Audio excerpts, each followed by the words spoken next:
Parodysime eksperimentą, kaip užsipildo dėžė arba tas pats sienoje oro tarpas. Uždarom dėžę, parodom, kad tikrai tuščias tarpas ir kaip atrodys užpildytas. Ar bus pasėdimų, pakritimų, ar kažkokių neužpildytų ertmių. Tai išgręžiama skylė kaip ir sienoje, kišamas vamsdelis ir pildoma. Truputį užtruks, bet jei turit laiko, palauksit.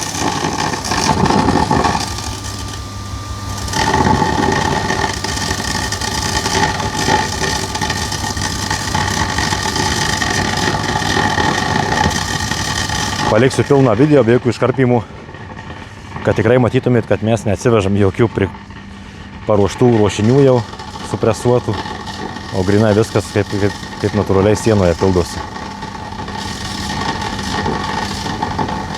Skylės gręžiamos kas metrą, tai kas 4 plytos į šoną, kas 8 į viršų, tai viskas rombų susipildo tikrai iš visų pusių, jokių negali būti tuščių ertmių likę.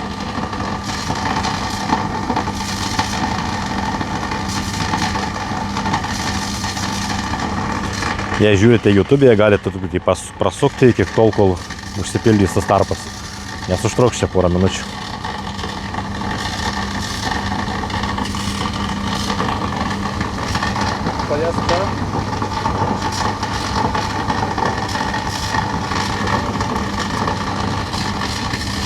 Net atėjo šeimininkas pasižiūrėti, kaip čia viskas atrodys tarpe su kava.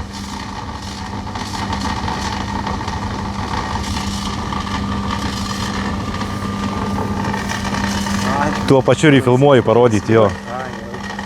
Nes yra komentatorių, kurie jūs atsivežat pripresuotą jau tą dėžę visą. Jo.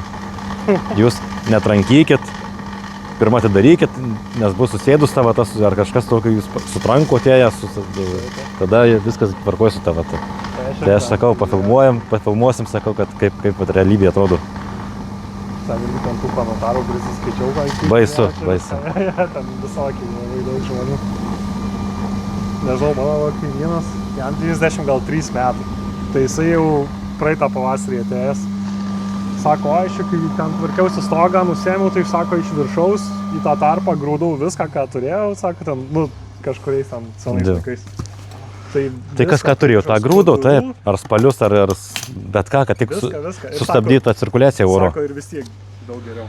Na, parodyk man tai dabar kaip. Nespaust nieko, dabar uždaryk ir pažiūrėsim dėl pasėdimų, ar bus ar nebus. Čia.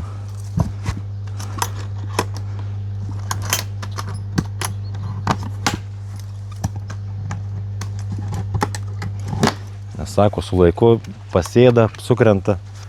Čia jinai neturi kur sėst, kaip tik išsipūst nori. Jo, jinai labai tankiai supūstojusi.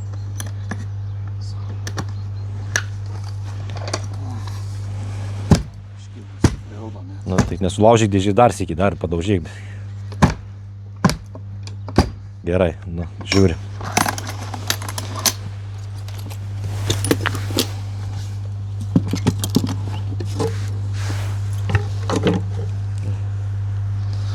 Ar ir pasėdimai kokie, ar nėra? Jokio pasėdimo. Ačiū už dėmesį, Mantulė.